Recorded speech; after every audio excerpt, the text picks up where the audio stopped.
Officially, there was never a clone rebellion on Kamino. Unofficially, approximately 20 years after we were created, a special detachment of the Imperial 501st Legion was dispatched to Kamino, with orders to eradicate an army of clones that had been bred to take arms against the Empire. What? You're telling me Battlefront 2 has a cancelled Kamino level that's playable, and this is the first time I'm hearing about it? Officially, there never was a Kamino space mission. Unofficially, approximately 4 months before the original Battlefront 2 released, the Space Kamino campaign mission, which was supposed to be part of the 501st Journals, was scrapped from development. However, this level still exists within every version of Battlefront 2, and thanks to the amazing work of a modder, the mission is playable. So today I'm playing it. What a surprise. Hey everyone, it's Andrew.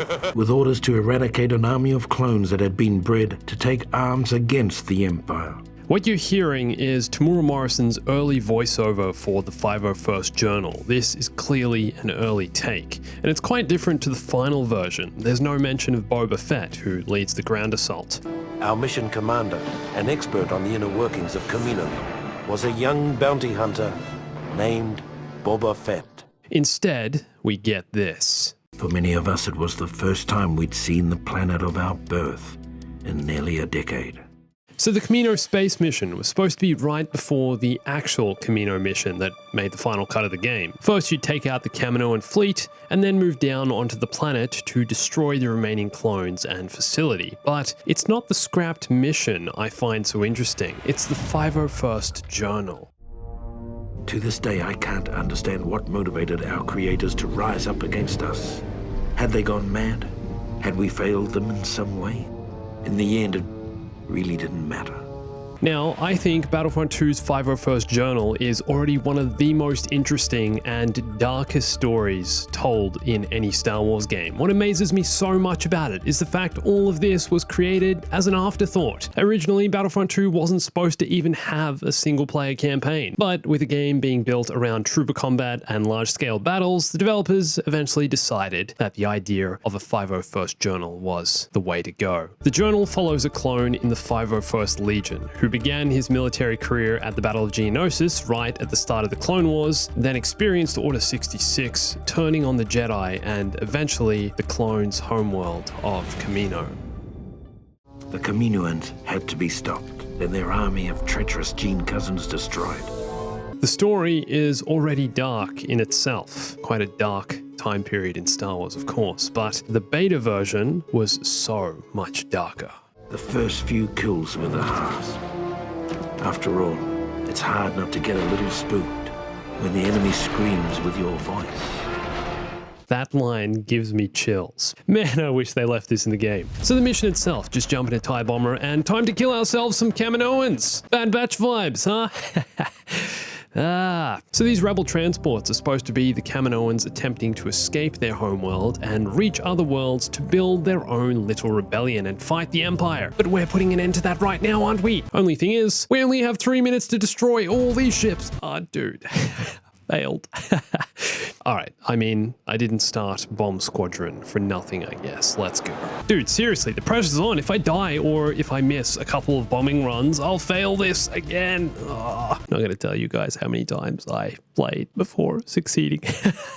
That's why my videos are edited. Alright, yes, finally. Destroyed all 5 with 49 seconds to spare. Okay, not so bad. Wait, what now? We have to destroy the Republic defense frigates. It's pretty cool. This is one of the only cross-era missions in the game. Empire vs. Republic, or what's left of the Republic anyway. Won't be much left by the time I'm done. Take that! Boom! Man, can we just take a second to appreciate this game's space combat? This was 2005. Large-scale fleet battles, the ship movement, the controls, the bombs, everything just feels so right. Look at this bombing run. The explosions off the ship, the turrets firing, wow. Leave a comment if you spend hours playing this on PS2 and making your own instant action adventures. That's what Battlefront 2 is all about. Okay, man, there's no way we're gonna make it. Their auto turrets are too much. Eject! Pull up! No, I'm alright. All right, just grab another bomber. Thank you. No, you're not stealing that from me. And there we go. All right, frigates destroyed. All right. Oh, sweet. Now it's onto the capital ship. Man, this is basically Star Wars Squadrons. So much of what they put into the new games is inspired by the old, because games like this got that stuff spot on. This is perfection. 2005, man, what a year. So why did the devs decide to cut this from the game? Well, this mission is actually really similar to the Yavin 4 space mission, where you get to take out a bunch of frigates and then the Rebels' capital ship. So perhaps the devs chose that instead of this one. Perhaps Kamino was thought to be too dark. I mean, this was before the days of Disney, though.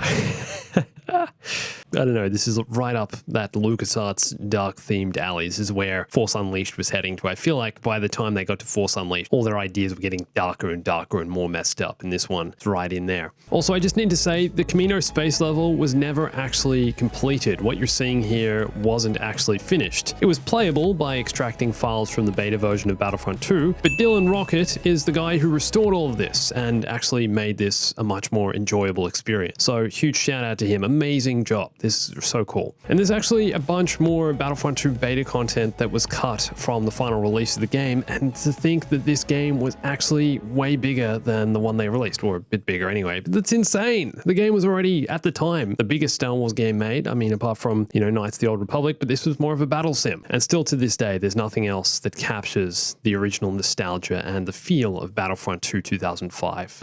Most of the troopers never knew about Kamino. Like a lot of things in the Empire, it never really happened. Officially, there never was a Kamino space level. Unofficially, Battlefront 2 was even bigger and better. And we got to kill a bunch of Kaminoans in the big ships, so dark, fun stuff. What did you guys think of this? Should they have left it in the game? Let me know in the comments. And for more Battlefront 2, Kamino, and so much more, you can watch one of these videos here. And also, go follow me on Instagram, Twitter, and join my Discord to stay up to date with Star Wars gaming, news, and everything else you need. And thanks for watching this. My name's Andrew. I'll catch you soon. Stay bombastic.